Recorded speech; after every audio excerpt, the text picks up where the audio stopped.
Hello, people. Let me double check my audio, that it's for headphones. Okay, I'm actually not sure if you're able to hear me. I think you are. So if you can confirm with me, as always, I ask y'all to do this. Please confirm with me if you are able to see me and hear me. Okay, good. Y'all can hear me? Okay, awesome. Thank you so much, Jamise. And Jamise is joining us from Chicago. So please join us in the comments. Let us know where you are joining us from. And I definitely want to make sure we shout you out before we get started. So I'm going to add Richard into the stream. Okay. I think, Richard, you need to unmute yourself. There you go. Yeah, here we go. Okay, we're here. Yay. Yay. So thank you all so much for joining us. This is the second installment of the Angel Mills Brand Strategy and Atlanta Business Strategy Meetup Business and Wellness Series. We will be having approximately 2 to 3 live chats. It looks like it's going to definitely be 3 live chats, Q&As, and master classes with subject matter experts from now until the end of the year. So if you signed up for this, you should be getting emails about our upcoming series.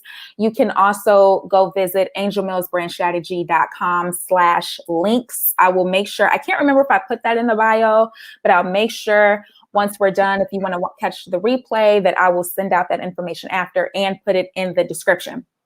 So you can join us in our future discussions. So I also want to shout out some people. So we have L'Oreal. Is that how you pronounce your name? L'Oreal, Palm Beach, Florida. Palm Beach.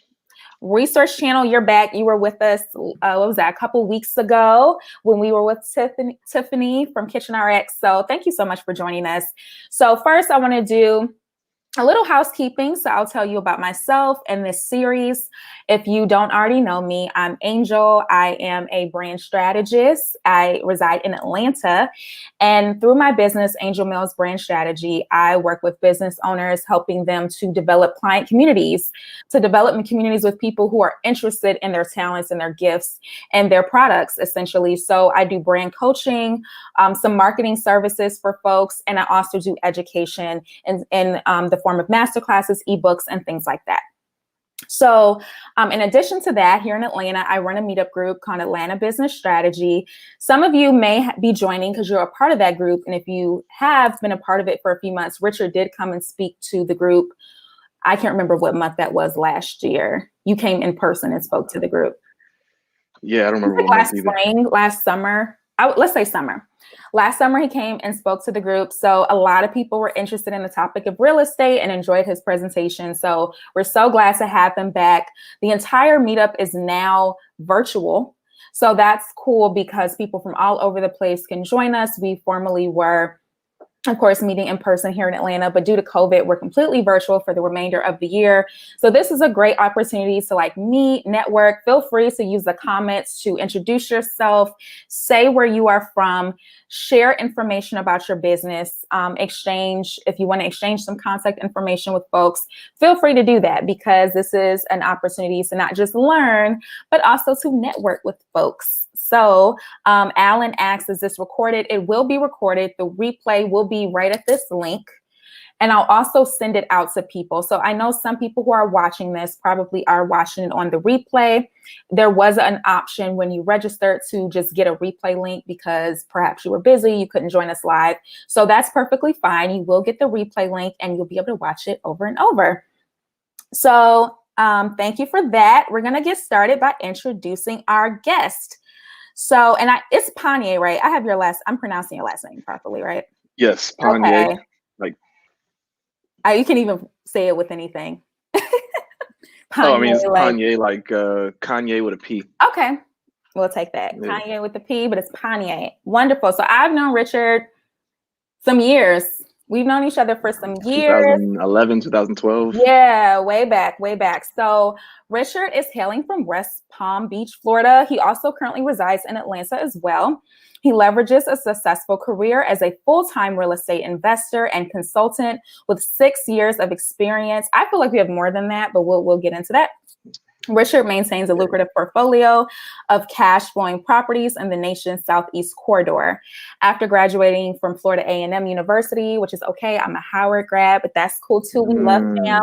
So that's cool. With a bachelor's in accounting and a minor in psychology and global security. He immediately transitioned to work for JP Morgan Chase in New York City.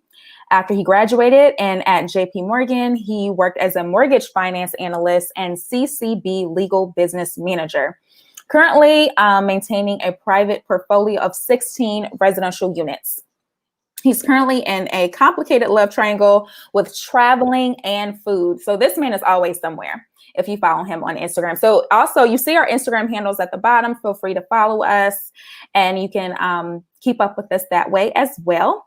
So Richard has caressed every habitable continent and indulged in every major cuisine.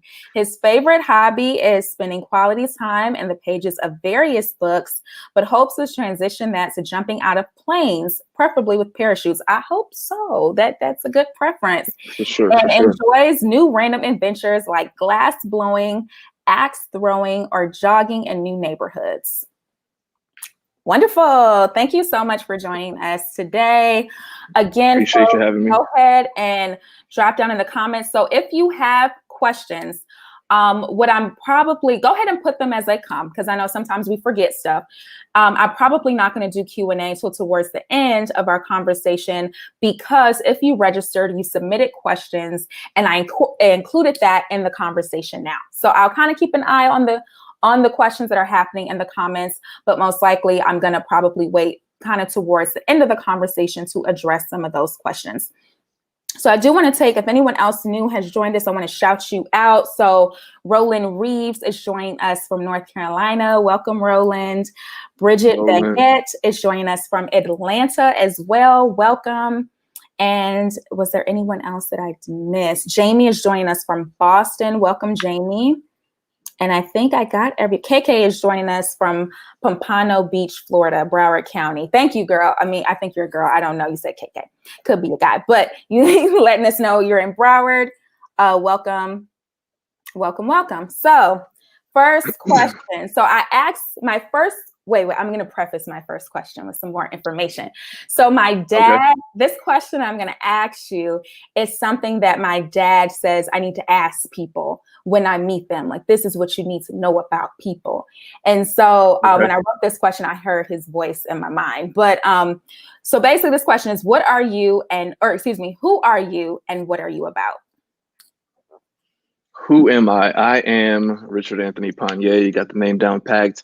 I am also I'm a supporter. I'm a connector. I'm an investor, a lover of life, a traveler, wanderlust, all of the above. Something I like to do. I really enjoy my free time. So the reason that I really enjoyed or got started into real estate investing was so that I could have my time to myself and be able to do and move around about as freely as possible without having to be confined to just one space, or at least if I can do it, work remote. Even before I started investing, or even before the whole Corona thing hit, I was already working remotely. So I'm not only am I a full-time real estate investor, but I also have a 9-to-5 as well, because I'm also able to do both. The job was full, working remote, and so once Corona hit, things didn't really change for me.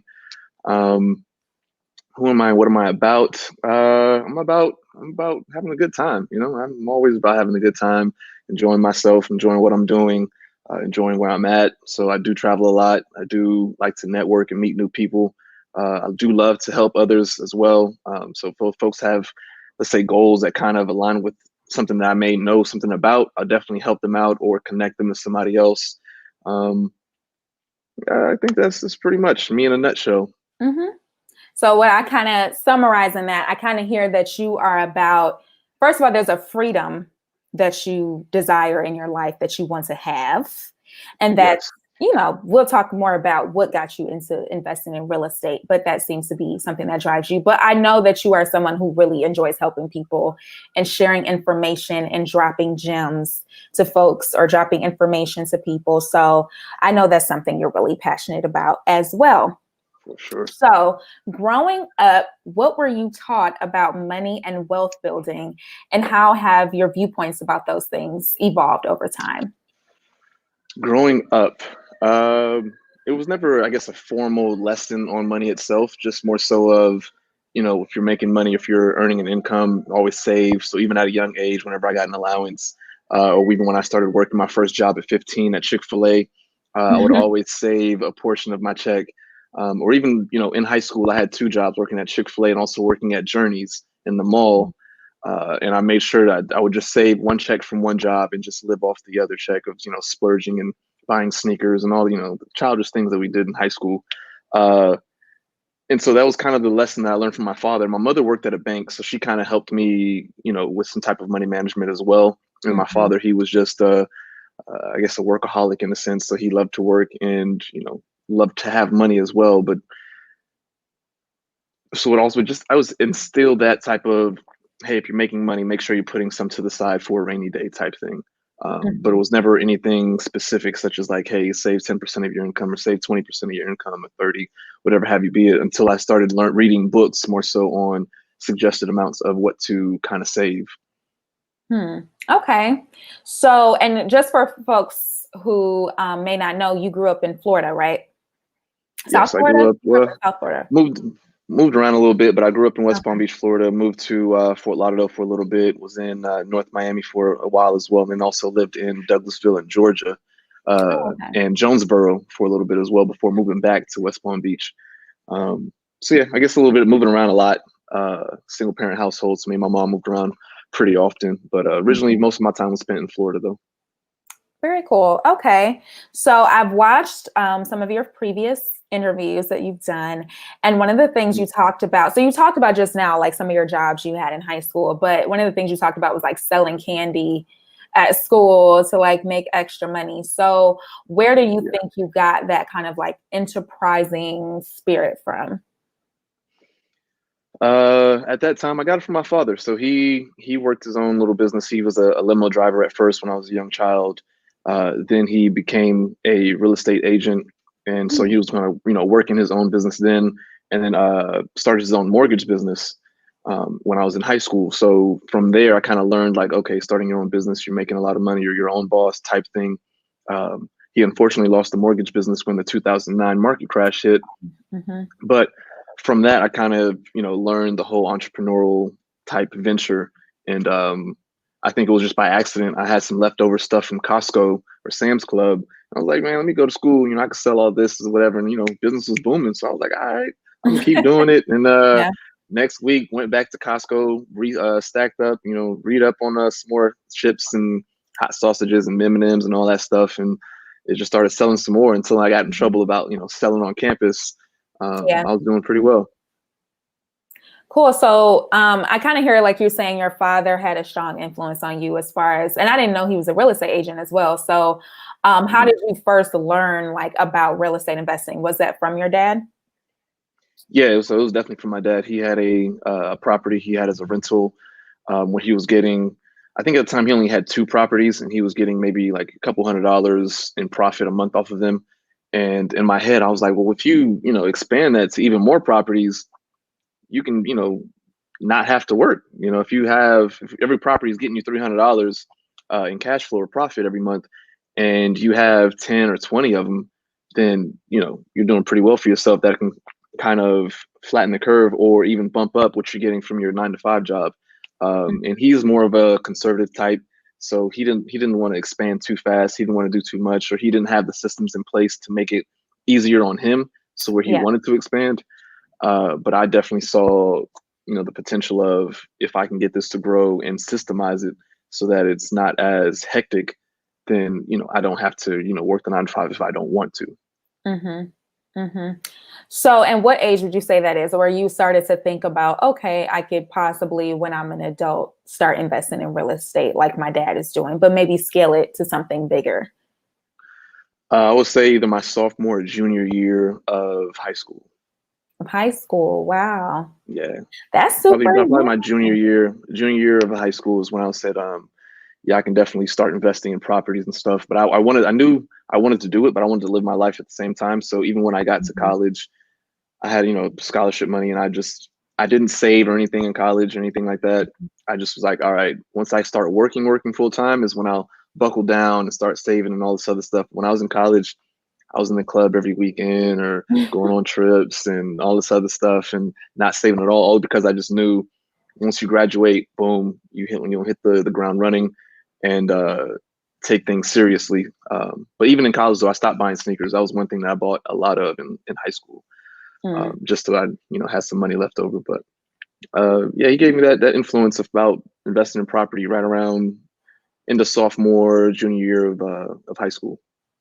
Okay. So a story that you've shared before in some other interviews you've done, it's kind of like your timeline of how you started. You said you graduated college, you had a good time, but you knew kind of when you graduated, you started working that you were going to be more purposeful, more serious about your finances so you could start investing in real estate. So kind of walk us through like that process from transitioning to, new college graduate to a young professional, but also like having the aspiration and starting from scratch of wanting to start investing in real estate.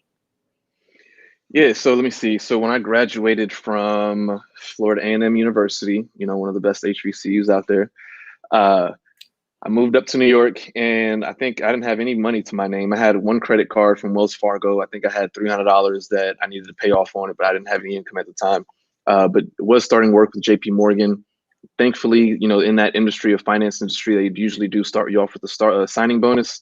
At the time, just to be frank, so the signing bonus was $10,000. So before I even started working, they handed over a check. Boom, here's $10,000. I'm like, whoa, what the hell? Like, this is crazy. Yeah.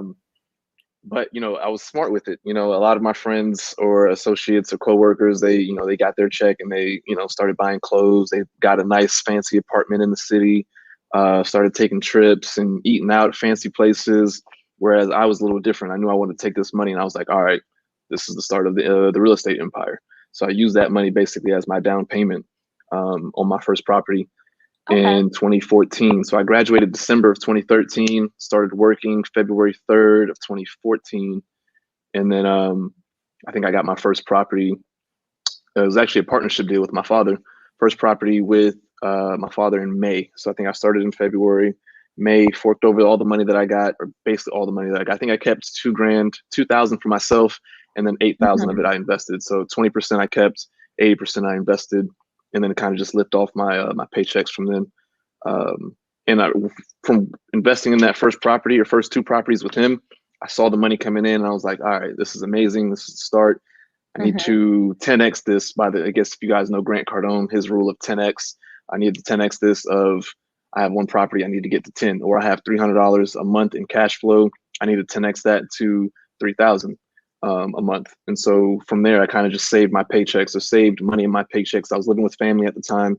My uncle, he had a house in Jamaica, Queens, or Rosedale, Queens, which is about a hour and 45 minutes away from the city where my job was. So I would do about a 45-minute bus ride and a 30-minute train ride to and from work every day. So I had about an hour and a half, hour and 45-minute transit to work and from work. And on that ride, I would just listen to audiobooks, listen to podcasts, read books on real estate, just so I can, know what the hell I'm doing, so I can do my own deals myself. And I stayed with my uncle for a little while. It was rent free. And then he was like, my aunt, she was like, all right, he need to pay something. He living up in that attic. Even though I was in the attic. Yeah. And listen, I bought them gifts and stuff like that. But then they were like, all right, you take care of the utilities in the house. And it was myself, my uncle, my aunt, and my little cousin at the time, all in the house. I had the attic pretty much to myself, so I stayed in the attic a lot of times, banging my head on there and whatnot. A lot of hot summers because there's no AC up there. Right. But then, I started paying, the utilities every month, so that was cool. Still nothing compared to New York City rent, but at the same time, I'm still having that commute to work of an hour and a half, hour and 45 minutes in the morning and back. And I had to be at work. Most days had to be at work at 8. So I'd have to leave, by like 6:15, 6:30 every morning. And then I was also I'm the type to work out in the morning. So I'll probably wake up around 5, work out, shower, leave the house by 6:15 so I can be at work by 8. Didn't get off work till, working in finance, didn't get off work till about 7, sometimes 8 o'clock. So I would get home around 9:30, 10 o'clock each day. And that was just my daily routine, Monday through Friday. And then I would turn up on the weekends though. But I had, a little bit of leverage just because I wasn't paying that New York City rent like most of my friends were and whatnot. So I was able to save a lot of my money, and then also didn't have any student loan debt because I had, applied for scholarships. I made it a job to apply for scholarships every Saturday while I was in school. And so that kind of helped out. So I didn't have to take out any loans. Okay, so that's awesome. So no student loan debt. You got the bonus, you invested that in the first property. Now, what was the first property that you invested in with your dad? So it was 2 properties. He was buying the properties, tenant occupied and stuff already. And I was just putting, a little 8,000 towards it. And so I would think I was getting at the time on the 2 properties. I think actually on the first property, I was getting around $314. I don't know why I remember that number exactly, but back in 2014, invested in with him. I was getting $314. I think that was actually off 2. So off of 2, I was getting $314. And I was like, okay, this is great. I think if I did my own deal, I can basically make more and keep most of the profit myself rather than doing it with my dad. But it was a great, segue into the industry by doing it with my father. Yeah. And so I think that's kind of what helped. Family homes, or were they duplexes, or? Yeah, and they were actually down in Florida. So I didn't see the property or anything. And because, it's my dad, I just was like, all right, if you say you have a deal or something, he sent me pictures of the property and I was like, all right, transfer, here's the money, type deal. Didn't really sign any paperwork or anything like that. So it wasn't a formal type partnership. Just because, it's my father, I can trust him, or, hope I can trust him.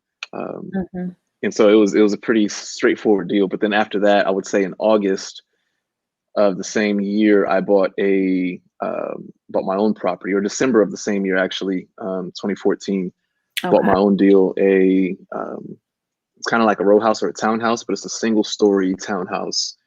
Purchased it, and I think I purchased it in December and found a tenant by February. And my mortgage at the time, it was very cheap. I bought it for maybe around $40,000 from Fannie Mae. Yeah, I bought it for $40,000 from Fannie Mae. I hadn't gone to go see the property or anything like that. I just, my dad was like, hey, there's a property for sale. Do you want to buy it? He sent me a couple of pictures. It was already fixed up. Fannie Mae had done the renovations on it and everything after they had evicted the previous owners. Oh, that's a great deal. Right, great deal. They basically only wanted what was left on the mortgage, or what was owed to them, which is around $40,000. All I had to do was buy a new refrigerator, which was, like $700-800. And it took about a month or so to find a tenant. And then once I found a tenant, they moved in about 7 to 10 days, or about 2 weeks or so. So February, I had my first tenant in there. My mortgage payment, since I bought it for cheap, my mortgage payment was only $250. And then the tenant, I think, was paying $1,100 a month. Wow. So you had the first deal. I understand, like, as far as your comfort level with it, you were with your dad. So you felt like, okay, my dad kind of knows what he's doing. I can kind of like be stewarded by him. So the second property, you're doing it on your own. Did you have any like fear of going into that property? Like, do I really know what I'm doing? I know I read these books and I listened to these podcasts, but like, kind of, how did you manage that? Yeah, so I mean, the first deal doing my dad, I definitely had a lot of safety, like a safety net, because he's been doing his own thing. But even during that time frame, I was on Zillow every day looking for properties, or on realtor.com looking for properties, just trying to find something to do myself. And he basically came with the deal to me before I found my own deal, which is why I invested with him. And then the other one where I did, not really, I would say fear, it was more so like it should be all right. I mean, one, I'm not a property inspector, so I hired a property inspector to go down there and check out the property, make sure nothing was wrong with it. As far as finding the property, you need a realtor to find the property. You need a property inspector to inspect the property. You need an appraiser to make sure you're not overpaying for the property. Basically, me going down there to look at the house myself does nothing. Like, I'm not licensed in any type of electrical, plumbing, or anything like that. So me going to go see the property myself is, it's in Florida, and I was in New York. So me going to see the property myself was just been for my own personal satisfaction, not necessarily for me to like get anything productive done. Other than, I mean, the neighborhood, it was in Riviera Beach, Florida, which is basically in the neighborhood next to West Palm Beach. So very close. So I knew the area already. But as far as going down and looking at the property or being worried about things like that, I knew I'd hire a wasn't property manager. necessary. Yeah, it wasn't necessary. Or even like nowadays, if I'm going to buy a property, let's say in San Antonio, I've never been to San Antonio.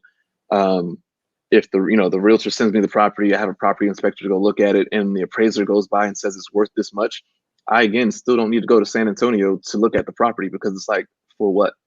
Other than to maybe meet the neighbors and stuff like that, but they probably don't want to meet me anyway. Yeah.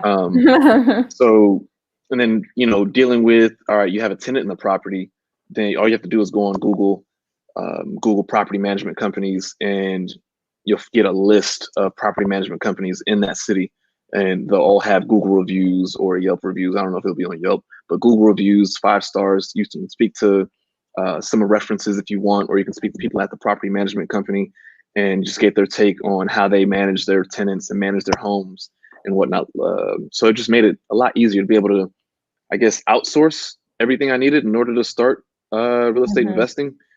Rather, because I mean, again, I like my freedom. I like being hands off. I like my time. So I knew going in, I didn't want to go in it the same way that my dad did, where he manages all his own properties. He finds all of his own tenants, and manages all of any type of rehabs and things like that. I knew I didn't want that side of it. I wanted the other side where I can own it and not have to think about it, not have to look at it, type deal.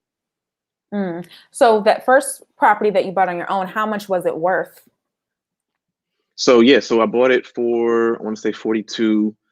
It was worth, I want to say, about 60. It was worth about 60 at the time. So not too much, but about $20,000 in equity already, which is still pretty good. And what I could have done is I could have done it like a cash out refinance, since it was worth so much more than I had paid for it. And I could have gotten the money that I put into it. I could have gotten that out and kept the property and just put that money into something else. But my head wasn't exactly there yet. So I didn't know that whole game plan of the BRRRR strategy, which is buy, rehab, rent out, refinance, and repeat, which is considered the BRRRR strategy. And that's a really good strategy to start out with. The BRRRR strategy. The BRRRR strategy, yeah. So that was one of the questions that was going to come up. Someone asked, should you be pulling out equity from a home that you purchased? And so your point is, yeah. So if you have the equity, another home, like pull it out to invest in something else. Yep, I surely would do that. Especially if it's an income producing property. So if you're, if you're pulling out money, basically you're paying money for money. When you pay interest on money, you're paying for money. So if you're taking money out and you're putting it into something else that's going to make you more money than you're paying on it, then for all necessary purposes, definitely say, yeah, do it. Okay. Very cool. So, and let me check, and I'm just checking. Okay. So I will answer this question from public figure brand, or ask this question. This public figure brand asks, did you have any mentorship other than your father? How important do you feel mentorship is when learning about real estate investing? Other than my father, no, I didn't actually. And mentorship is important, but it doesn't only come in the form of person to person direct interaction. Mentorship can come from a book that somebody wrote on real estate investing. And a lot of times my father and I actually clashed on real estate investing strategies, just because he's more old school, more conservative with it, whereas I'm more, this new shiny type real estate investing thing over here, or I can try this strategy, or I can outsource to this person type thing, or I can do this deal, it's going to bring me this type of return, so we kind of clashed on strategies a little bit. But as far as mentorship, I think you can definitely get mentorship from podcasts or books, where it doesn't have to be person to person. You can literally Google whatever you want to learn, or look on Amazon for whatever category type of investing you want to do, and there's a book on it. If you want to buy properties in a different city or different state, there's a book by Mike Butler, and you can consider Mike Butler your mentor. And his book is called Landlording on Autopilot, and that's basically landlording or having a property that you're renting out of state. There's The E-Myth by Michael Gerber, which is all about being outside of the system or stepping outside of your business so that it can run on its own. There's a big difference between people who own a business and people that are self-employed. People who are self-employed, you don't necessarily own a business, you own a job. And if you don't go to work, you don't make any money. Whereas if you own a business, you hire people, or you've outsourced to people, you own a business to where if you step away, you go to the beach for a week, you're still making money on the back end. And so that's kind of just how I'm thinking at it, where my father, he owns real estate properties and whatnot, but he's more so on the self-employed side. So where if he disappears, he rarely takes vacations. If he disappears, things, start falling out of place because he's not there to take care of things. Whereas if I disappear, I may need to answer a text message or a phone call real quick, but I don't necessarily need to do anything because I have the business in place. And so that mentorship can come from books, podcasts, YouTube interviews, all sorts of different forms other than person-to-person interaction. So do you think that possibly because you were inspired a lot by your father, but do you see like maybe you saw some things that he was doing that you were like, okay, I don't want my life to be the exact same way? Yeah. It was off jump, like kind of in the beginning. I could see like some of the differences between our strategies. So I just knew I needed to get, mentorship from another source or another thought process. And that's when I kind of turned to podcasts and Bigger Pockets. If you're trying to get into real estate investing, is probably the Facebook of real estate investing social media. So if you're trying to do any type of real estate investing, you need to join Bigger Pockets. They have a free membership and they also have a paid membership. I think the paid membership is only maybe $250 for the year. So if you're really serious about it, $250 for a year of infinite knowledge on real estate investing is nothing. They have a podcast, they have a YouTube channel, they have a bunch of books they've published. And it's probably one of the most helpful websites out there in regards to real estate investing. So it's called Bigger Pockets?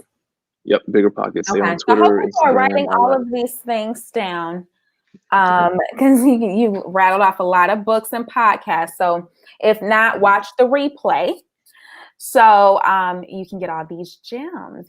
So feel free to drop down in the comments to ask any questions.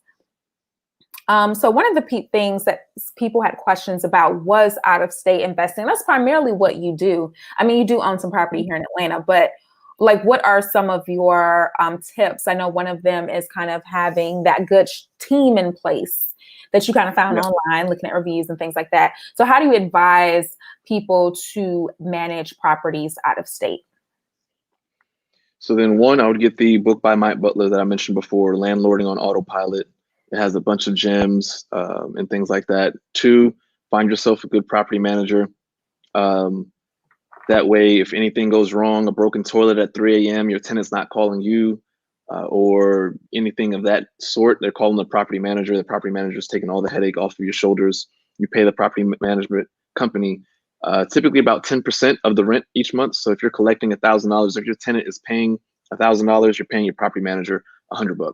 So nothing for them to really take away all the headaches, not all the headaches, but most of the headaches for you. They can make decisions on your behalf. So let's say a repair is needed and it's less than $100. You can tell your property manager, hey, any repair under $100, you can handle it. You don't need my approval. You don't need to hit me up about it. Just get it fixed. If it's over $100, contact me. We can shop around, see if we can find it cheaper. If not, then cool, go ahead with it. So I would say definitely a property manager and definitely landlording on autopilot, even if you're not going to landlord or manage the property yourself. Landlording on autopilot lets you know what to look for when you're looking for a property management company. So, I mean, as far as out-of-state investing or even finding your own tenants, leave it up to the property manager. They'll find the tenant for you. Right. That's a beautiful thing. And one of the things I also thought about is a lot of times when people, and it's funny, I was actually watching a YouTube video. I'm always on YouTube all day, but I was watching a YouTube video and this young lady was talking about buying her first home. And the home was, it was a terrible, I'm not even, an expert in real estate or anything, but even I knew it was a terrible deal. The house had a lot of problems, all of these things, but she had become so emotionally connected to this house because it was going to be a personal home that she was kind of making poor choices. Ultimately, it didn't work out. She didn't get the house. But I was thinking about how does someone I mean, I like the strategies that you've mentioned because it creates like an impersonal process where people aren't making these purchases or making these decisions like based on what they would like or like what they emotionally connect to. And they're basing it off of what would actually be profitable. Like this is an investment. It's not about where I would live or what I like my house to have or look like. And I do think sometimes people can get, if they're first starting out on investing, I would imagine sometimes they like mix those things up. So what are some of your thoughts about that and how you kind of maintain that more impersonal relationship? Yeah, I mean, that's actually one of the things my father would tell me all the time. So I'm a spreadsheet guy. So I'll, pull up Excel, run the numbers of how much I'm paying for the property, what are the expenses, and what my profits is going to be. And I'm looking at that profit number like, ooh, this is how much more money a month I'm going to make. And I just get all excited and all the butterflies in my stomach, And my father would be like, don't get emotionally attached to a deal. If it's not going to work, it's not going to work. And I actually got emotionally attached to one deal back in 2018. So actually, not even in the beginning of my real estate investing, but towards the back end where a friend was, doing Airbnb. They showed me, how it was working for them and how much money they were making. And I was like, oh, word, like so much more money than just having a regular rental that I, immediately started looking for a house to buy so that I can put it on Airbnb. I found a house in a neighborhood that is being gentrified, I guess to say, where they're building kind of like a new market retail center, maybe like 2-3 blocks away from where the house is. This is in Atlanta? Yep, here in Atlanta. So the property was renovated by an investor already, so I didn't have to go in and do any work, or at least that's what the hope was. I had, ran my spreadsheet of how much the property was going to make for me because, I was looking at, all right, did my research on what this neighborhood will get or how big of a house will return on Airbnb type thing. And I fell in love with the numbers and I got a property inspector to go by the house and check everything out. And he pulled me to the side and he was like, yo, the investor and their contractor did a shitty job on renovating this property. And in my head, I'm like, well, I mean, it shouldn't be too bad, or how bad can it be? I mean, he gave me a very, very extensive report, PDF file on everything that needed to be fixed in the property, or everything that could possibly go wrong in the property in a couple of years. I bought the property still, and I had been Airbnb-ing it and was making great money off of it. And then slowly but surely, like the inspector said, things just started breaking down, had to like a bunch of expenses. So I was making great money, but I was also forking out a lot of money getting things fixed, AC going out or leaks or things kind of just falling apart that they took shortcuts here and there. And so that was the property that I definitely bought emotionally, which I, slap on the wrist was like, don't do that. I thought about selling the property, but I just know it's in such a great neighborhood and it's still a great buy because the appreciation is going to be there and I'm still making money off of the property, but it's definitely more of a headache than I imagined. And that was just one instance of where I purchased emotionally. Well, at least that money is there. I mean, it didn't go all bad. It didn't go all bad. Yeah, no, it didn't go all bad. So one of the questions from L'Oreal, I'm assuming that's how you pronounce your name. I'm sorry if I'm saying it wrong, but she asks, what methods do you use to find tenants for your properties? So you go through the property management company, right? Yep. But other tools that you can, if you say your first property, your first couple of properties, you want to manage them yourself, you can definitely use different platforms like Zillow. You can list the property for rent on Zillow. Zillow will also take in applications for you. They'll do credit report checks. They'll do, I think they'll do background checks for you too. They'll accept deposit payments. So Zillow does way more than just help you to look for places, but it can help you find a tenant and vet the tenant to make sure that they're a good fit for your property if you don't want to use a property manager. Okay. So, and someone else also asked, Jamise asks, if you are interested in starting to invest in real estate and you want to eventually not have to do 9 to 5 anymore, like you want to be able to live off that income, what are maybe how long did it take you to get to that point? And what would you advise other people who may want to get to that place? Let's see. So I mean, it kind of just depends on what your freedom number is. And that's basically, how much money you need a month to maintain a lifestyle that you want. Uh, so I quit my job. I quit JP Morgan, which was my first job out of college in 2016, July of 2016. So I had been there for about 2.5 years, and I was full-time real estate investor from August 2016 until I got another job in October of 2017. So it was about a month or a year and some change that I was full-time, not working, because I just had some properties that, I wasn't living a lavish lifestyle by any means at all. It was more so of I had money to, still, buy food if I needed to. I didn't have a place that I was renting. Remember, I was staying with the family. So I just had to pay them, for utilities and whatnot. I didn't have any student loans. I didn't have any bill. I didn't create bills for myself. I didn't have credit card bills. I didn't get a car. I was living in New York. And I didn't have credit card bills that mounted up. I didn't have, just the bills that you create for yourself. So I was able to live a very, very modest lifestyle by not working and just having my rental properties. But then I was like, all right, I'm not going to be able to scale on the money that I'm making right now. So I need to essentially get a job again so that I can continue to keep buying properties, and also not have to, live such a modest lifestyle. So I got another job maybe a year and a couple months afterwards. I also took that time to go backpacking, went backpacking in Europe and also in Australia for about 4 or so months before I came back to the States.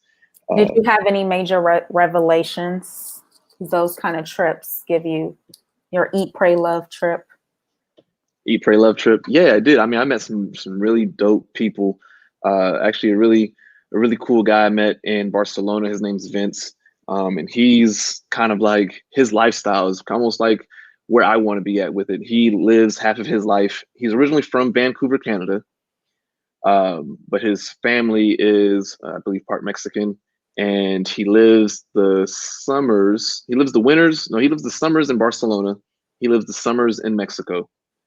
And just goes back and forth, 6 months in Barcelona, 6 months in Mexico. And he doesn't work. He created a couple business. I think he's only 2 years older than I am. I'm 29. He's 31 or 32, I think. And he created a couple online businesses that he sold. He's invested in real estate as well. And so he lives a pretty, nice, lavish lifestyle, not having to work, just does a couple deals here and there. And I was like, all right, this is what I want to do. We connect, we talk and things like that. Met him, met some other cool people. Is he somewhat of a mentor? Not really a mentor. So he's almost like a peer. He's definitely an older like friend he's hit me up. Yeah, I mean, he's only like 2-3 years older than me. So I mean, peer mentor. I haven't hit him up in regards to, like, I guess, getting actual mentorship, but he has sent a couple deals to me. He's really big on investing in various countries. I haven't gone into the investment into other countries yet.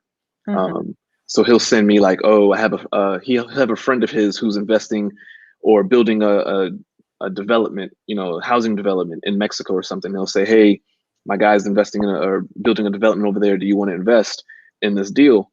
And a lot of times it's like, I'm not ready yet. I'm not there. You got to build up your comfort level.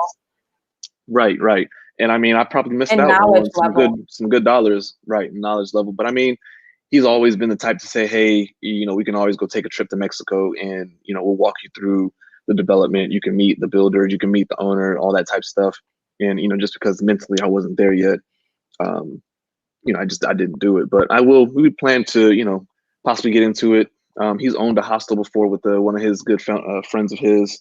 So just things like that. It's like, okay, I see what else can be done as far as when it comes to real estate investing. But yeah, so as far as, do you see yourself kind of moving forward and going into foreign investment opportunities? Yeah. So definitely, the time will come where I'm seeing myself invest in some foreign real estate. Very cool. Very cool. Yeah. And let me see if there were any. Would you recommend? I mean, kind of to top off though, I want to top off on the, I guess, quitting your job. So yeah, it's basically if you have enough money to live the life you want, you find out what your freedom number is to be able to pay your bills and have money like disposable income and still be able to save. That's your freedom number. That's when you can say, hey, if I'm making this my side hustle, then yeah, I can quit my job. So I got another job September or October of 2017. So after a year and some change, I was there for about a year and a half again. Then I quit February of 2019. So I was working there for almost 2 years, quit again, was doing the whole full-time real estate investing again. Then the opportunity to work came, I want to say in October or November of 2019. So I started working again. And it kind of just, boom, it kind of working. I mean, if you can find a job that you like or can put up with or tolerate, you know, it doesn't have to be your passion necessarily, but something that you can take that money and throw it into real estate or throw it into your business or throw it into, you know, building yourself up, by all means do it. Like, I don't mind. I have enough money from my real estate that I don't have to work, but I like the extra freedom or the extra cushion that I get from having a 9-to-5 job as well, that I can throw it into real estate, or I can go on a nice lavish trip and do whatever I want to do and not have to worry about it. Yeah. Yeah. It's all about multiple income streams. So what, I'm still checking the comments. So, I'm going to say this name wrong. And I'm sorry.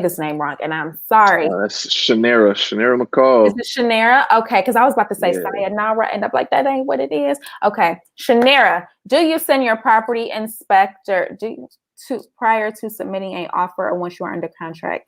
Is she trying to ask, do you secure your property? No, wait, what? Do I send the property inspector first?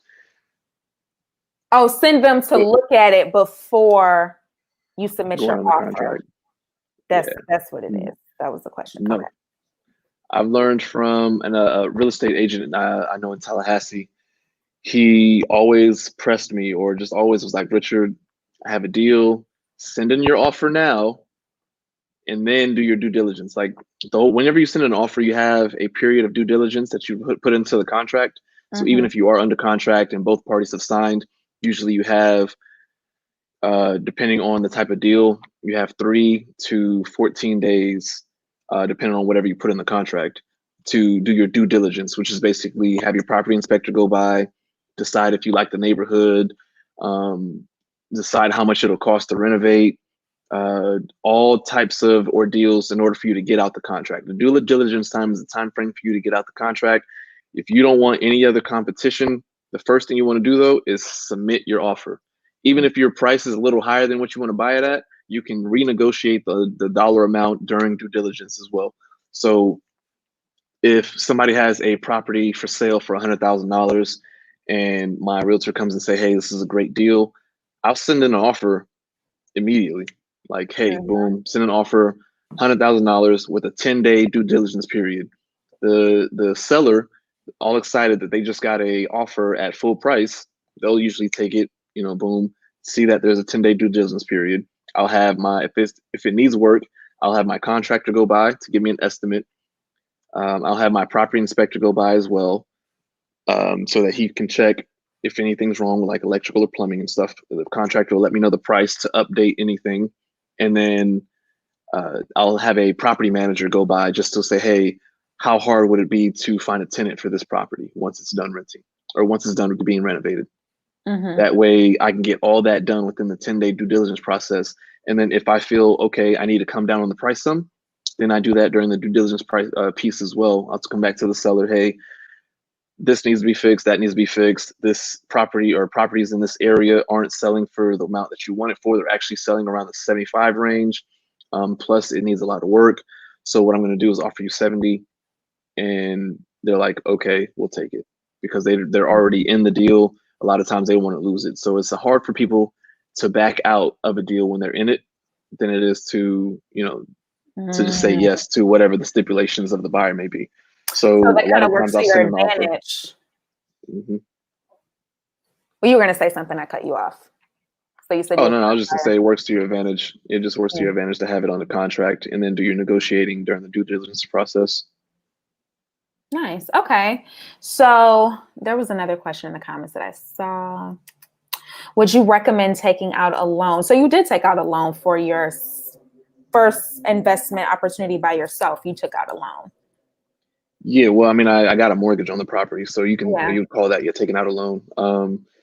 Put down my down payment and got a loan for the remainder of the amount, and it kind of just worked out. I think the mortgage on the property was only like 30,000, which was why my Mhm.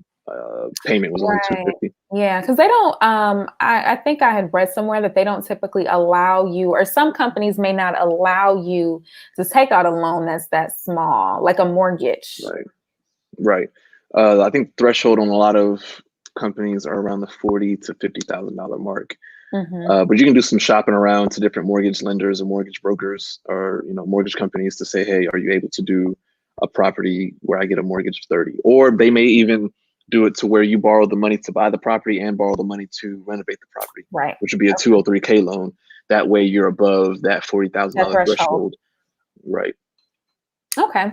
That makes sense. And if you all have any other questions, please ask them in the comments. So someone asked, Amber asked, how did you purchase from Fannie Mae?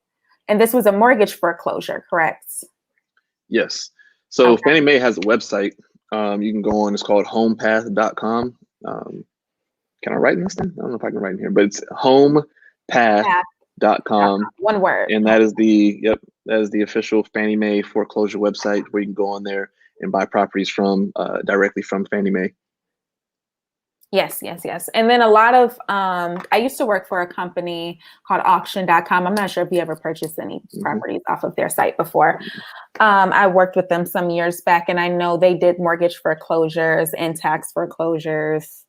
Well, mostly mortgage foreclosures with the banks, but Yeah. there was some tax foreclosures as well. So I know a lot of people. I have a girlfriend who actually bought a home for like $2,500, and I don't know how much rehab she put in, not that much, like not probably 20K or something like that into the house. And now she's living mortgage free. So that seems to definitely be an opportunity for a lot of people if you're open to getting into rehabbing and all of that. Now, if you have to rehab a property, I mean, you have a contractor, you have to hire a contractor. A lot of people get got in that process of hiring a contractor. Like, how do you kind of avoid some of that? Or contractors not doing their work and when they're supposed to? Because even if you have a contractor, you have to kind of manage that. So for myself, I was actually very, I guess in a sense, scared or shook by having to work with a contractor. So my first couple of years of real estate investing, I didn't do anything that needed heavy renovations. If I can do it with the handyman, then I would, that'd be cool. But I just heard so many horror stories working with contractors and how they'll up the price on you last minute or not do the work or go ghost and things like that. And eventually, you just kind of got you got to dive in, get your feet wet, get get referrals from other folks who they've done work for to make sure that they're reliable people. Of course, get your contract in place so that they can't like change price on you or change stipulations and whatnot on you. Make sure they have a timeline on when they'll have it all done by. Of course, if some things take a little longer than expected, then cool. But eventually, I got in there and I got my contractors from word of mouth, as opposed to going online and looking for a contractor myself. And someone asks, Bridget asks, for Fannie Mae, does Fannie Mae let you know if the property is renovated? So kind of what types of information do they provide to you about the condition of the property? Yeah, I mean, well, you'll know if the property is renovated just by looking at the pictures. If it looks like the house is from 1952, or if the roof is caving in, then you can pretty much tell that it's not renovated per se. Now, if there are any internal issues, they may list it, like put it in the description. But if not, then you can have the property inspector go by. Usually, a property inspection cost.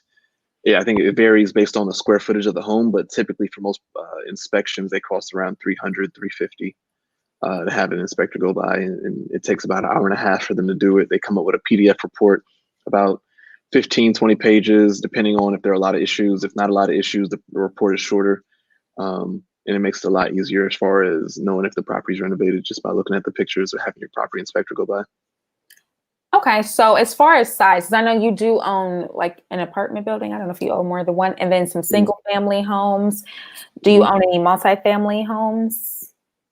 So yeah, the apartment building would fall under the multifamily category. Okay. So, what are your what is the sweet spot, would you say, like from your experience that you found as far as like the size of a property, or does that kind of depend? Like there's Yes, I someone mean, who's kind of starting out that wants to cash flow. right. I would stay away from condos just because HOAs are a headache. You don't want to deal with them. Mhm. HOA fee, they can spike on you at any moment.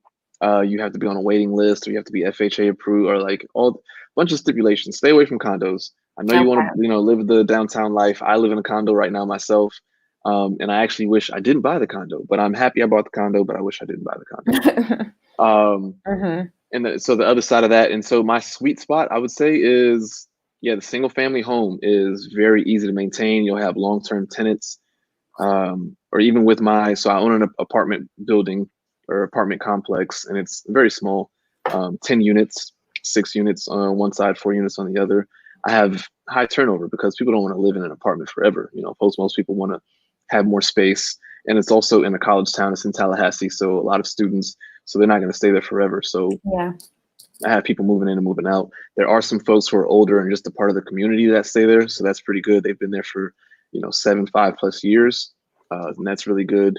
But the also good side of having multifamily is if one unit goes empty, you have the income from Mhm. all the other units coming in. So you can go multifamily from 2 unit as big as owning apartment complexes that have 200 units. It kind of just depends on your sweet spot. Mhm. So, and I would say this, like you can purchase with, FHA or 3.5% down using FHA loan for a single family house, or even up to a quadplex, which is a 4 unit. Mhm.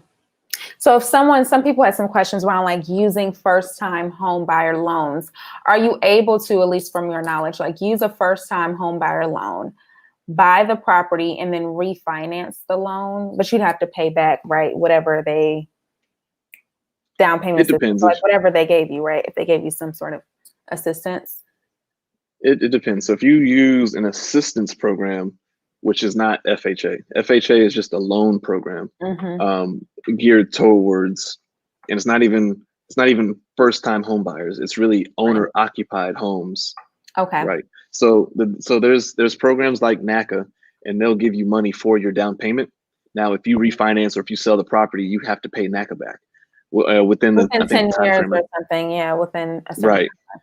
Now, if you just go full FHA, where you only required to put down 3.5%, and that money is your 3.5%, you're not required to pay FHA back or anything like that. Mm-hmm. Now, you're only allowed to have one FHA loan at a time. So if you want to go buy another property using an FHA loan, you would have to refinance out of that first one, but that's not a big deal at all. You don't Okay. have to pay anybody back. You just have Okay. to change your FHA loan to a conventional loan, and then you can use your FHA again to buy your second house. So FHA is not only for first time home buyers. FHA is for owner occupied homes, which is why you can go up to 4 units, because essentially you're going to say you're going to live in 1 unit and rent out the other 3. Mm. You can do that with NACA too. I understand. Yeah. You can Yeah. live in one unit so long as you're living in that unit. Right. Okay. So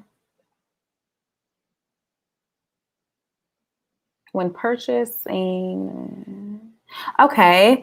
Um, so when purchasing investment properties that already have tenants and a cash flow, are the qualifications from lenders different in terms of income, credit, etc.? The qualifications are a little bit different, especially for the down payment. Usually for an investment property, the down payment requirement is around 20% to 25%. But the good thing is, and then of course, higher credit gets you a better interest rate.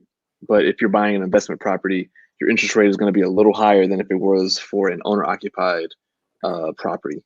Mm-hmm. Because it's a little riskier, as opposed to, you're more likely to fight to keep a property you live in than you would a property that you don't Right. live in.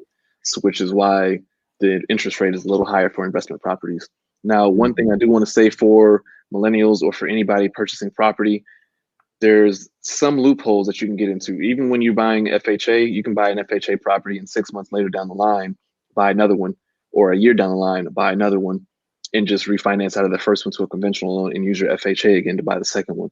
Or you can use, if you don't want to move out of the first one you're buying, you can use a second home or vacation home loan, which is basically right, which is basically requires only 10% down. And so you don't have to do that 20 to 25% down, even if you plan to rent it out.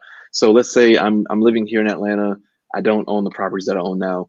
I have this condo, but I want to buy another property. And let's say Augusta, Georgia. And I plan to rent it out. I'm not going to say to go to my lender and say, hey, I want to buy this investment property in Augusta. I would say, hey, I would like to buy a second home or vacation home in Augusta. And that way they'll say, okay, if it's a second home or vacation home, you only need to put 10% down. Whereas if I say this is an investment property, they're going to say, okay, you need to put 20, 25% down. So use that loophole, or even if it's not your first property, because before I even bought something for myself to live in, I was buying rental properties. So I didn't buy anything for myself to live in until after I had about 11 properties or 11 units under my belt. Yeah. So it was a little different. Whereas, you know, most millennials or most folks work the opposite way of the first property they buy, it's for them to live in, which is a good and a bad thing. Yeah, you'll get the appreciation, but you have to pay that mortgage, that insurance, those taxes, everything out of your own pocket. Whereas I said, if I'm going to buy a property, I wanted to put money in my pocket, which would be an asset as opposed to a liability. So that would circle back to the question of, are the requirements a little different for an investment property? Yes, they are a little different. But the good thing is, if it's tenant occupied already, you can use that income towards your financial qualifications.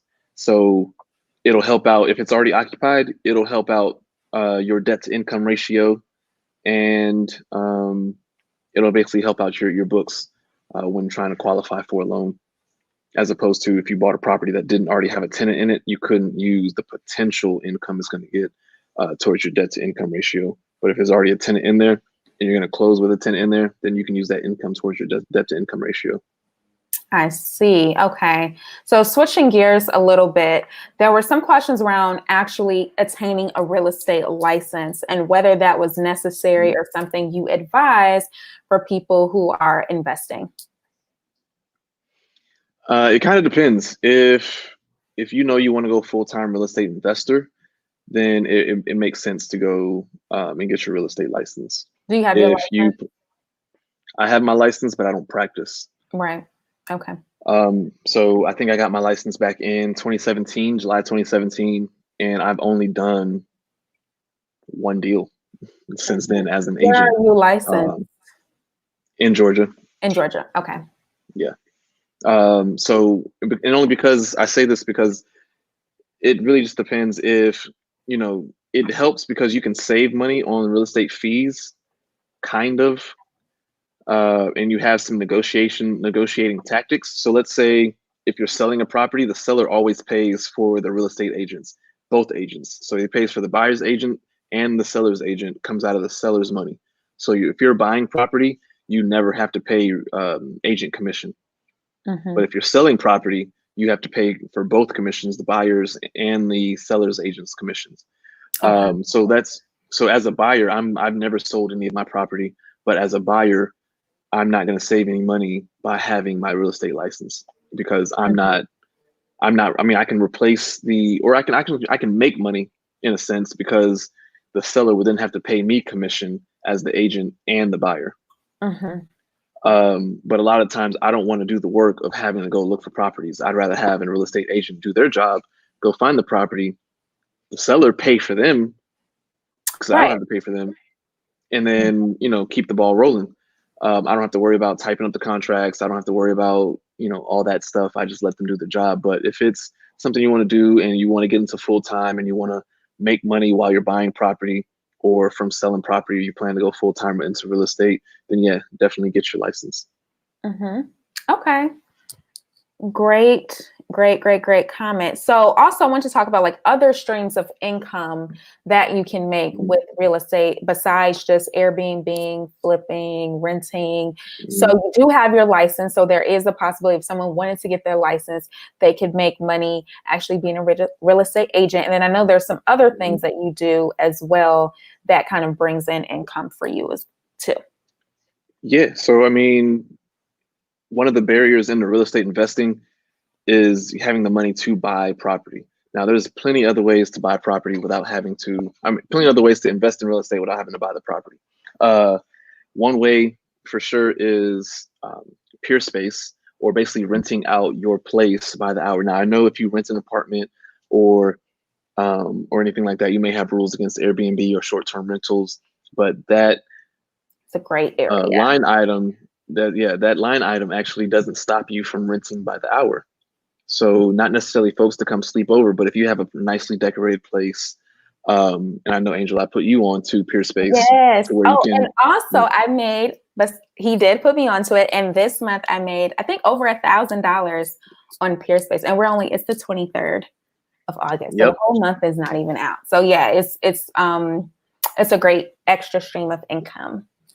Yes. So if you rent an apartment and let's say you're okay with some folks coming to do a video shoot or coming to do a photo shoot or coming to rent your place out because they want to use the kitchen and have a nice little dinner or have a meeting, whatever the case may be, depending on the type of home that you have or type of space that you have, you can use Peer Space.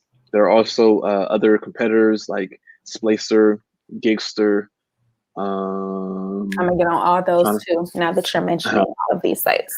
I'm trying to remember, but Peer Space is kind of like the top tier of like all. Airbnb, like the Airbnb of that kind of stuff. Right. So as opposed to overnight or nightly rentals, Peer Space is hourly rentals. So people they'll come and rent my condo out for a music video or for a photo shoot for an aspiring model here in Atlanta because they want the view in the background or they like the chair or the setup, wherever the case may be. And they pay the hourly rate. I think for the condo, it's $55 an hour plus cleaning fees. And like you said, Angel, you made $1,000 this month. I put my neighbor on. Before Corona hit, she was making great money, around $1,400 a month. So she was able to pay her mortgage, her HOA, all that because her place is decorated like bomb, like fire. So a lot of people come to do music videos or photo shoots and stuff like that. And all she has to do is, step out for a couple hours during the day and then come back. And I don't leave when people do mine now. When people rent out my space, I stay. You stay? Okay. I stay, but I stay in the kitchen. I stay out of the way, like just the way the layout of my place is.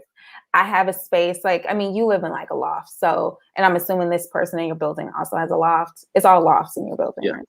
Yeah. Well, so 1 bedrooms, 2 bedrooms. 2 bedrooms, right. So the way my space is, I can stay and I'm kind of out of the way, but I'm still making sure, keeping my eye on things to make sure nothing too crazy is going on. And I do want to ask, there was one more question in the comments that I want to go to. So Taylor Perry asks, how did you go about having the conversation with your dad to get him to do business with you?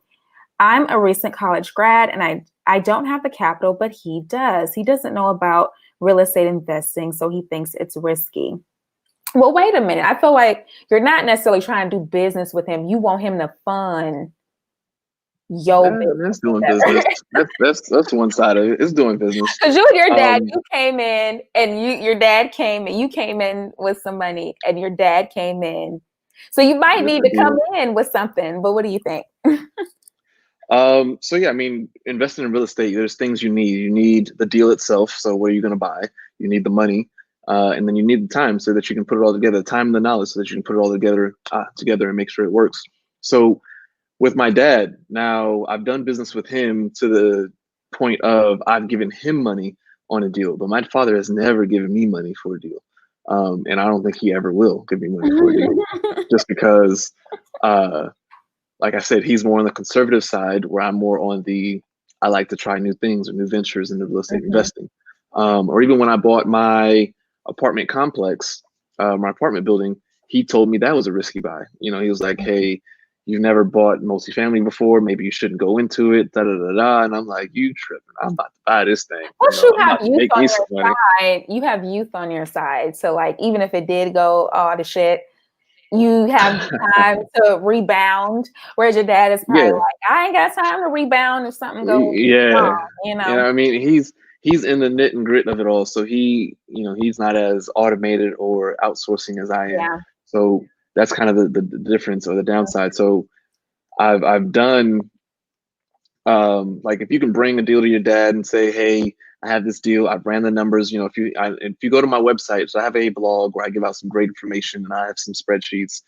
Just a quick Yes. little plug. You can It'll be use those linked below. I need spreadsheets. to like rechange the links. I think I linked to your Instagram, but I'll make sure to change that link to your website in the Okay, description. yeah. So if you go to my site, I have some free spreadsheets that'll help you analyze flips and analyze rentals. Um, if you subscribe to the blog, and you can basically use that spreadsheet, run the numbers of how much the property costs, the expenses, and all that, and come out with the profit. Show it to your dad and say, "Hey, I've done my homework. I've done the numbers. This is what I can get." There are websites that can tell you what you can get for rent in an area, such as Zillow. There's rentometer.com, rentometer.com. You just put in the specifications of the property, and it'll tell you, spit it out, say, "Hey, this is the average rent you can get for this property in this neighborhood." Show it to your dad and say, "Hey, Dad, I know you think it's risky, but these are the numbers. This is how easy it can be. I found a great deal." It'll have to be some form of trust. But again, like I said, my dad has never given me money for a deal. I've come to him a couple times in regards to saying, "Hey, Dad, let's do this together," or "Hey, let me borrow, So you never borrow some money achieved so I that can do this deal." actually. Your dad has come to Yeah, you. nah. My dad has come to me and say, "Hey, Richard, do you want to invest in this deal I have?" And I'll say, "Yeah," and boom, I'll shoot him the money. But it's never been the reverse of, "Hey, Dad, I have a deal. Can you invest with me?" He'll always find a reason to say no. Oh And my he has the money. I know he has the money, but It's he'll like, say I'm he has not his. there. He gonna do it one day, but he need a little We'll more see. time. He need a little more We'll see. time. He'll always say he needs the money for his own deal, or he has a deal he's working on himself, things like that. But it is what it is. Okay. So another question from Moondale Alexis. Hopefully I'm pronouncing your name correctly. So she asks, also for the vacation loop. No, wait a minute. You had some earlier questions. Okay. I was halted from securing an investment property because my loan officer advised I would not secure bank financing when renter to owner occupancy is higher than 30 to 40%. I would not secure. Okay. First, is that accurate? Second, if so, what can I do to secure my investment property? And then also for the vacation loophole you just explained, is there any risk in claiming the income on those properties eventually? And does that only apply for out of state? I asked because if the rental property is around the corner from me, would the bank look at that as suspicious? Like they're not going to think it's a vacation home if it's in your neighborhood. Well, you probably have to do that for something that's kind of like, I mean, because Atlanta, well, he mentioned Augusta, Georgia, which is Right. 2 hours away, which is another Mhm. town, not necessarily another state. Okay, so let me see. Let me see if I got this. What's the first one? All right. You got to scroll up a little bit because she had like an earlier point. Oh, halted from securing investment property. Okay, was this investment property? I'm guessing it was a condo. That's the only issue, or if it's some type of community style living, so it can be. Usually, it only applies to condos, to where if it's above the 25% threshold, as in if it's more than 25% of the building. So if I'm living in a building of 100 condos and more than 25% of the condos or 25 of the condos are rented out to people, then I wouldn't be able to get FHA financing. I could only do conventional financing. And that may be what your mortgage lender may have been talking about as far as the renter occupancy or the renter number being 30 to 40%. Your condo building may not have been FHA approved, which is why you couldn't have gotten the financing. You would have to do conventional. Or you might have had to do, you would have to do conventional, but you probably would have to do the higher side of conventional, not the lower side of conventional, which is 10%. The higher side of conventional is more so the 20, 25 investment type loan. And so that's why I really just say stay away from condos altogether, Okay. because it makes it really difficult. I don't know if you have a blog post about that on your blog, but I think that's a good why you shouldn't. Yeah. That'll be very SEO friendly. Right. Why you shouldn't invest in condos. Yeah. Yes, that's a great question. And okay, so she was responding to some of your inquiries. She said, correct, it was a condo. It was for an investment loan. Correct. So I think that was explained. And Taylor asks, are your investment properties in Tallahassee student rentals? If so, how has that experience been? My sister attends FAMU now, and we've talked about investing in student rentals in the future. Okay. Well, for one, before I jump in, I think Mundell had one other question as far as the loophole and the income. So you won't get in trouble if you're renting out your second home or vacation home. You can just say, hey, I needed the extra money to blah, blah, blah, or it's not full time, whatever the case may be. Like maybe I only live in it a few months and then I rent it out the rest of the time. Now, if you rent out your FHA property 12 months, like a full rental type thing, you can Airbnb it. But if you have an FHA property and you have a full-time tenant in there, the mortgage company can come back and say, hey, you're not using this as the owner-occupied property you said you would. But there are even loopholes for that, to where you can say, I'm expecting a child, or my job moved me and I can't live in the property anymore, or different cases to where you can no longer live in the property and you had no other choice but to rent it out, such as relocation or growing your family, or having to take care of a family member, or anything of that sort, to where, hey, I can no longer live in the property, even though I know I bought it as an owner-occupied property with FHA. I no longer can buy it. Just in case they come back and say, hey, you're not living in the property, then you won't, necessarily get in trouble. And then for Taylor, your investment property in Tallahassee student rentals. Yeah, so student rentals have been pretty good. I've had more issues renting out to locals of Tallahassee than I have to actual students in Tallahassee. But students, it's not pretty bad. I mean, you may have a couple students who have a party in there or something like that, but most students, they'll have a little kickback. But because they live there, nobody wants to live in a trashed spot. Most folks don't. But as far as and plus they don't want to lose their deposit. Most college students, they're short on cash. So they want to make sure they're getting their security deposit back. But I do like rentals in Tallahassee, one, because property in Tallahassee is fairly cheap. And then two, you can rent by the bedroom, which will make you more money than if you were to rent the whole house on one lease. That's awesome. And Mundell said he's a man, so we're sorry. Okay. I chuckled when I saw that. Our bad. Sorry about that. The Alexis is what kind of threw me off, but I should not have assumed that, right? That's our gender conditioning. But anywho, so I wanted to ask you, when we've had some conversations about this, like, what has been your highest high with real estate investing, and what has been like the lowest low as far as tenants, money, whatever in this game? I don't want to present it as like it's all perfect, because nothing is perfect. It's not all perfect at all. Okay, so you want the high or the low first? Let's do the high. The high, okay. Yeah.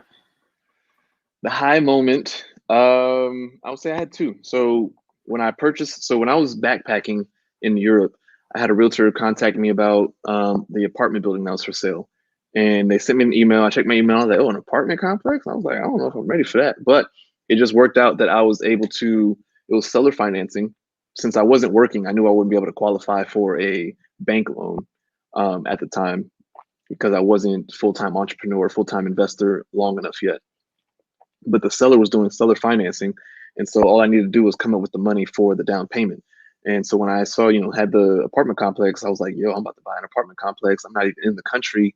This is dope. I didn't even see the property, didn't even see the complex, hadn't seen inside any of the units except for like a couple of pictures. Didn't you just see it like last year? No. I mean, I saw it. Actually, I didn't see inside a unit till maybe a year after I bought it. Like physically, I didn't see physically inside of a unit until a year. So your dad don't want to invest with you. That's probably why.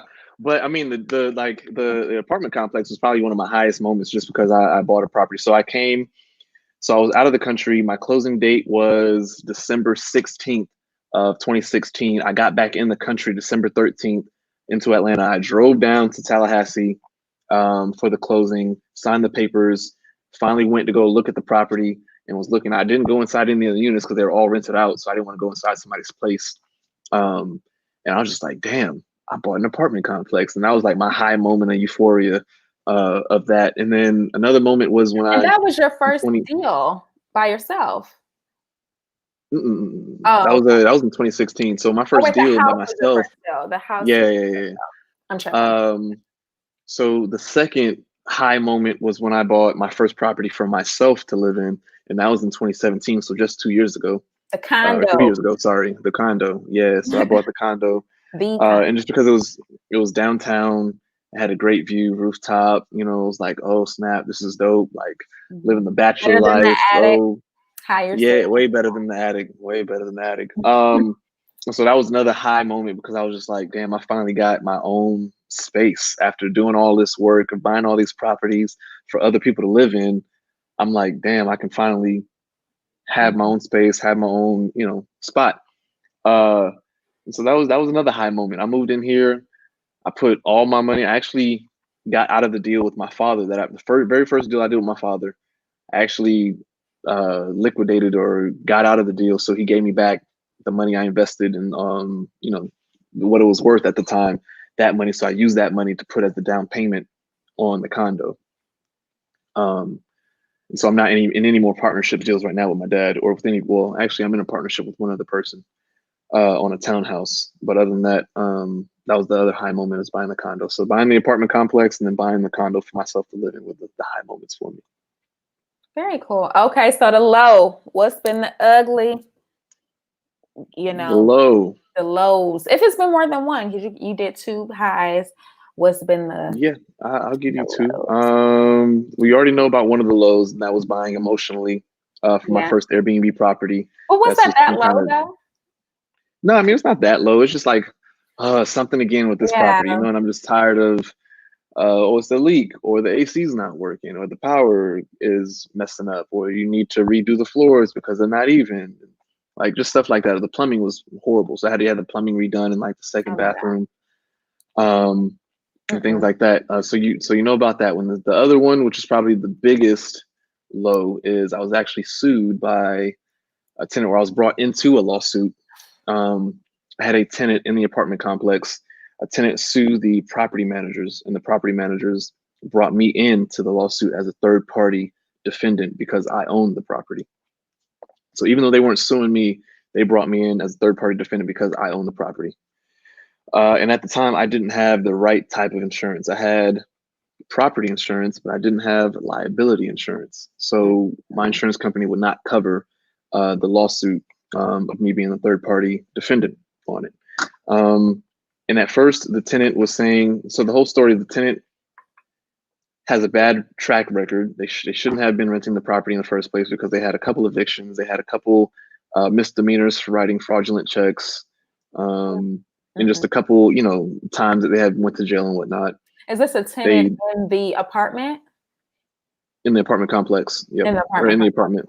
Okay. They had the place trashed or whatever. They had their mother living with them at the time, and they didn't have the mother on the lease, but they had their mother living with them. Their mom was cooking bacon on the stove, and left the house for whatever reason.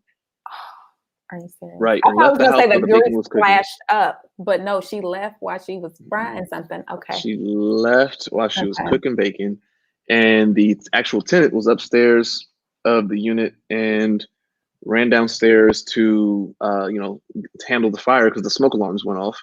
And they, I guess, grabbed the pan and somehow burned themselves they're suing you on the hand. Huh? They're suing you. Yeah.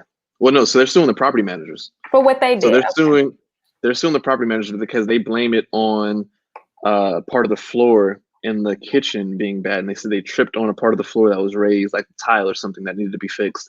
They said they tripped on it and caused it to burn themselves. So they were trying to reach out to me saying, hey, they wanted $10,000 from me.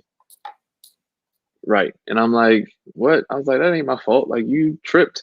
Like, first of all, the property manager was saying that they had it fixed already, but the tenant was saying it wasn't fixed properly.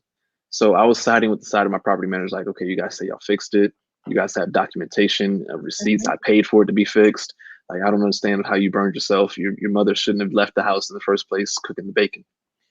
And so she was coming after me, trying to contact me of like, hey, just give me $10,000 and I'll drop it. And I'm This like, I is ain't giving you 10,000. bribery. This is blackmail. This is something Right. else. So she, I said no, or I told the property managers to tell them that I said no because they didn't have my number or anything. So then they went to Morgan & Morgan, which is like the biggest law firm in the US for injury and whatnot. Morgan & Morgan felt like they had a case. They sued the property managers. The property managers brought me on and didn't go to court. It never goes to court. Things never go to court. It always goes to mediation between the two lawyers. Morgan & Morgan got the property manager's attorney to settle for $50,000. And the property manager's lawyer said, and so the property manager's attorney said, hey, because it's your property, even though we're managing the property, because it's your property, you're going to be liable for half. So I had to pay $25,000 towards her $50,000 settlement. And that was probably one of my biggest L's that I've taken. She came up. Well, I mean, let's say, yeah, I would say she came up. I mean, I'm sure Morgan & Morgan took a big chunk of that 50. Yeah. She still came up. She still came up because I should have just paid her $10,000 when she wanted it. You should. That's all. But, okay, let's structure something. Right? Yeah, 10,000 shit. Take it. Well, now you know. Okay, that might be. Yeah. So it can go up to. I can't believe. Yes, I mean, hey, that's crazy. The one thing I learned is definitely have the right type of insurance. So when you're doing rental properties or having a tenant, make sure that you have property and liability insurance. And that will cover like attorney's fees or cost of. It'll cover if you get sued or any type of injury or anything like that. Of course, up to a certain dollar amount, whatever you pay for. But that was probably one of the biggest L's, is me being part or a third party to the lawsuit and having to pay $25,000. And the worst part of it is the settlement or the mediation happened in October of 2019, so last year, and I was required to pay it by the end of 2019. So I had 2 months to pay $25,000 in full. So I couldn't even. I was like, damn, can I do a payment plan? They said nope, it needs to be paid in full or within 2 months. I had to pay $5,000 up front, and then by the end of the year, I had to pay the $20,000. So I had 2 months to pay the $20,000. Well, do you still work with your property management company? No. Right, like that would leave such a bad taste in my mouth. Like that's, yeah, I'm like, nah, y'all brought me into the lawsuit. Now I'm out $25,000. Nah, y'all go somewhere else. So I found another property management company. Oh my goodness! And who's to say they may not have fixed the freaking floor? I mean, who knows? Right. Okay, so we're gonna start going into our last few questions. Mundell wanted to go back to ask about the seller financing, kind of when you're having something like that structured, what is a typical upcharge and interest rate? Who's to say there's an upcharge? So I actually got a really good deal. I mean, granted, I still had to put down 20%. It was either 20 or 25% down on the property. Let me see, actually. You have to look it up. Give us exact numbers. Okay, I had to put 20% down. Okay. I still had to put 20% down with the seller, but he gave me a great interest rate of 5%.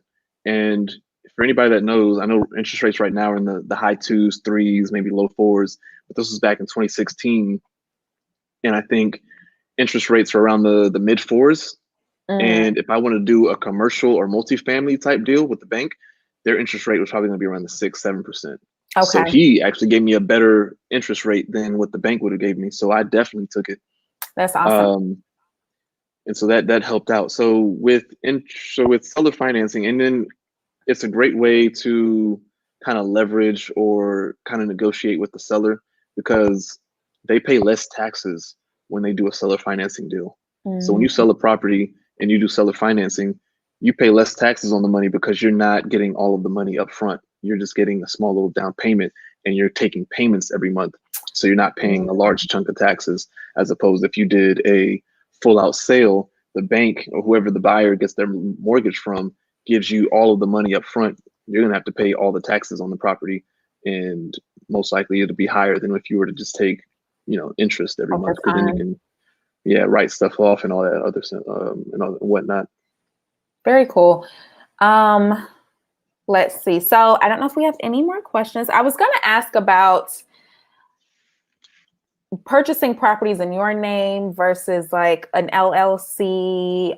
If you can give just some quick thoughts about that and kind of how you've evolved over time, if you were purchasing initially in your name or how that works. Yes, initially I was purchasing in my name, which is not really an issue, especially if you only own 1, 2, maybe 3 properties. Purchasing your name is not a windfall. But if you're owning more properties, or you're planning to own more properties, or if you just want to get it out the way, start an LLC. It's pretty cheap, depending on the state.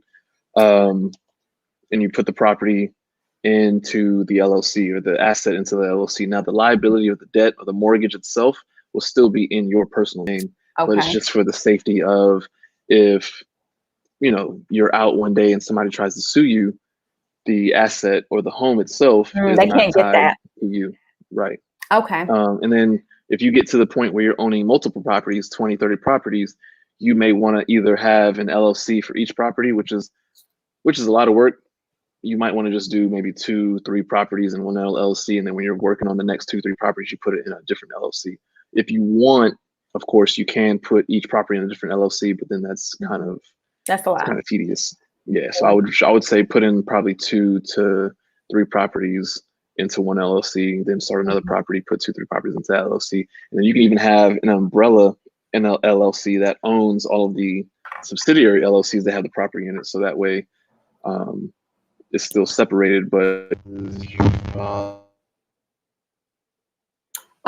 you clicked your audio off, or your AirPods went out. You clicked your audio off. There you go. Yeah, my AirPod died. Okay. So we missed the last part of what you said because your AirPods were going out.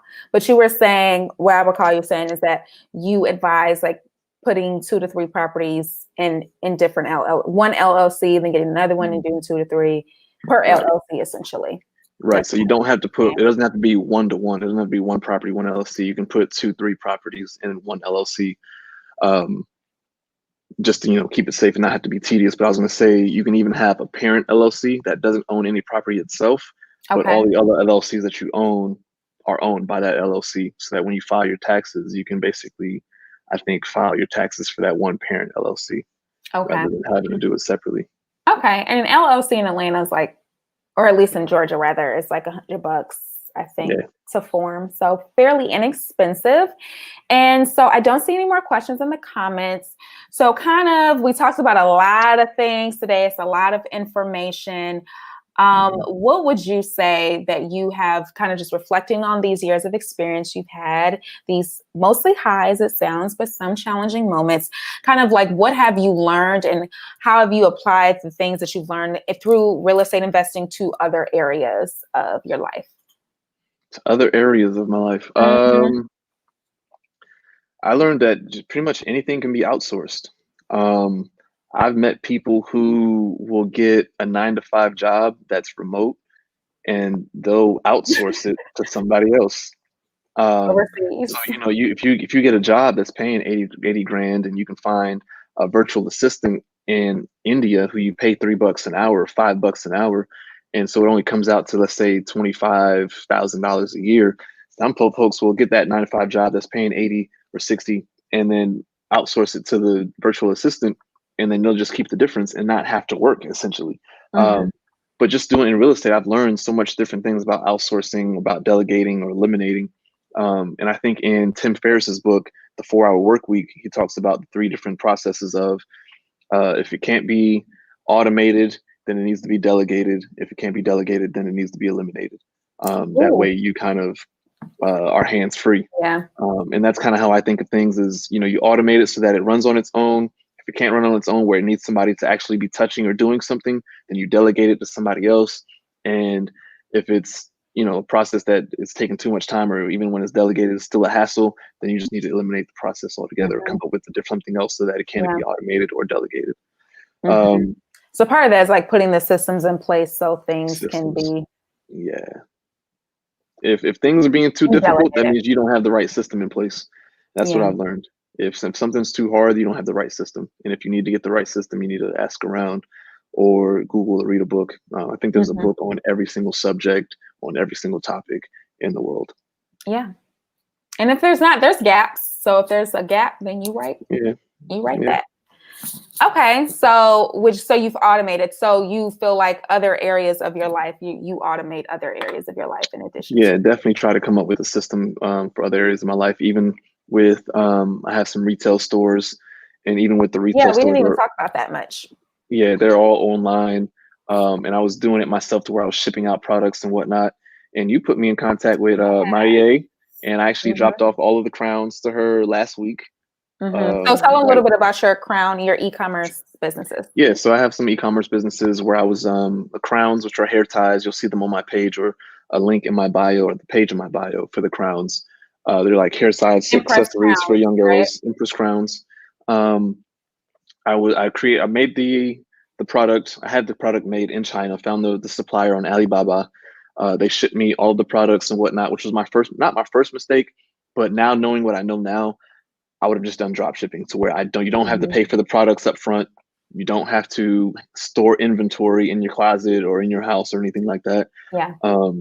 So one thing that I learned was that to automate or to delegate. And so the Mhm. shipping process now, I don't have any inventory sitting with me. I dropped it off to Marie to her e-commerce shipment Mhm. fulfillment center. So they So should do that's all the called fulfillment. e-com space. For anyone who wants to know what we're talking Mhm. about, we're talking about e-com spaces in Atlanta, which is a shipping and fulfillment and co-working space, Yep. Black owned here in the city in the West End.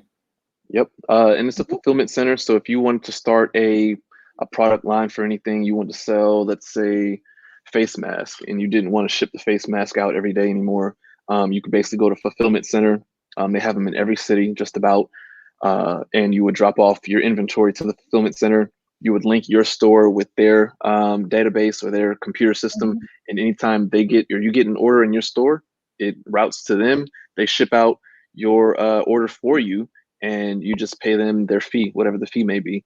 Mhm. And you can just add that to the client side of like a shipping and handling Yeah. fee or a processing fee or whatever the case may be, so that you're not losing out any money on them shipping out for you. Mhm. I also have another store. It's called Black Standard. That one I started out as the same way of having inventory on site where I had it made via Alibaba. Again, I found the suppliers out there, told them what I wanted. They made it custom for me, sent it over to me.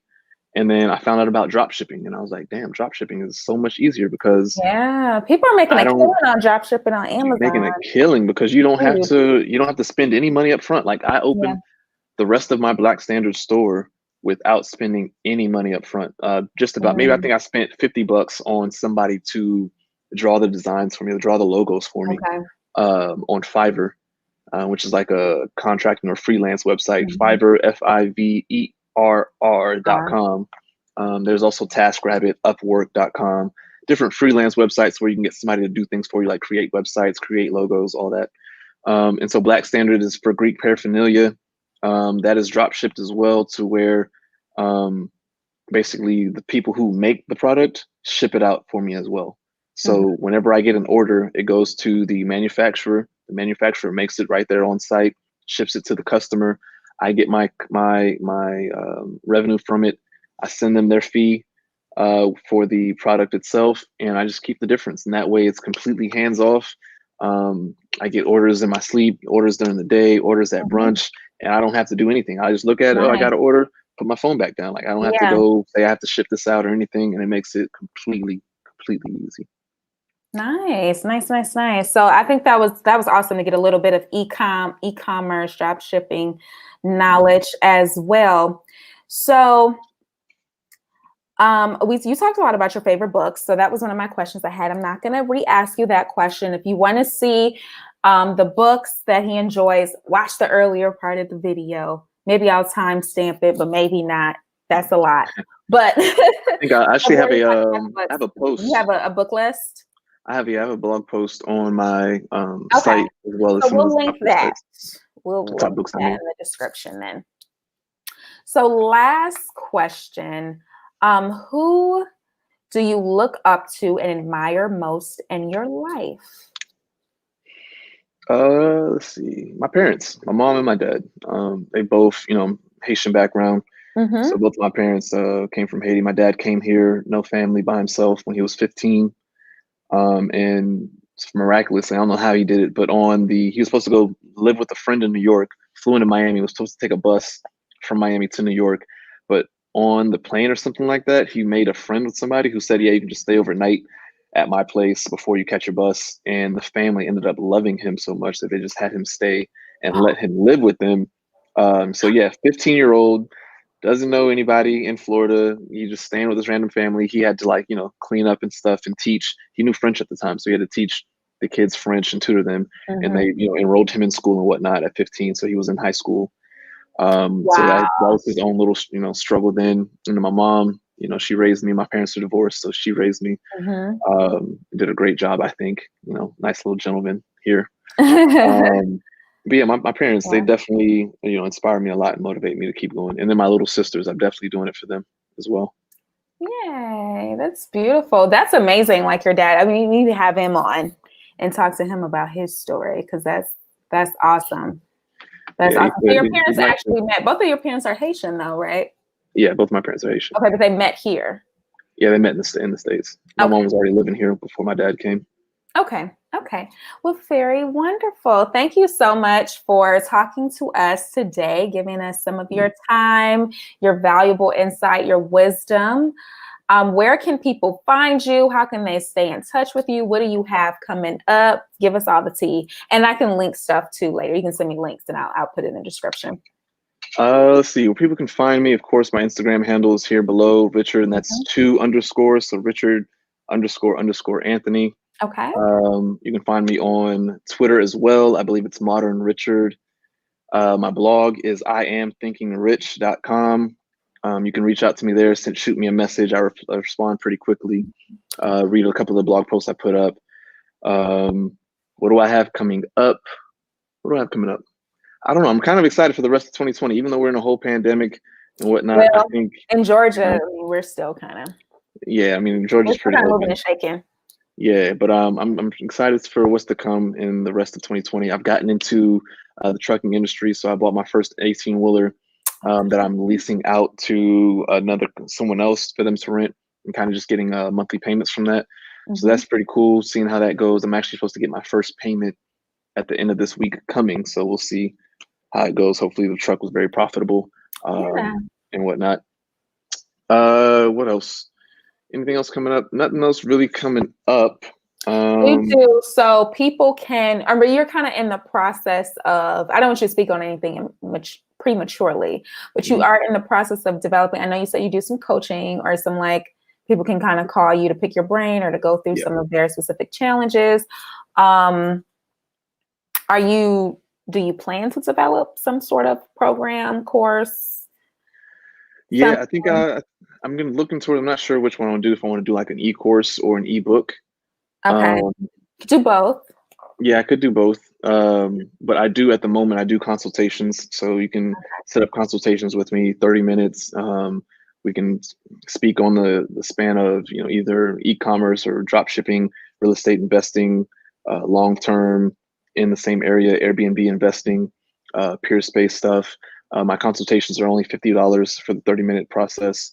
Or I'll even do a kind of like a coaching mentoring process if you're looking to buy your first property, where I'll do we'll do, I think it's 6 consultation calls throughout the process of you buying your first property or first rental property. With personalized coaching with you. Yeah, and that's only if you're at the step of I'm looking to buy now. Like I'm ready to get the process done.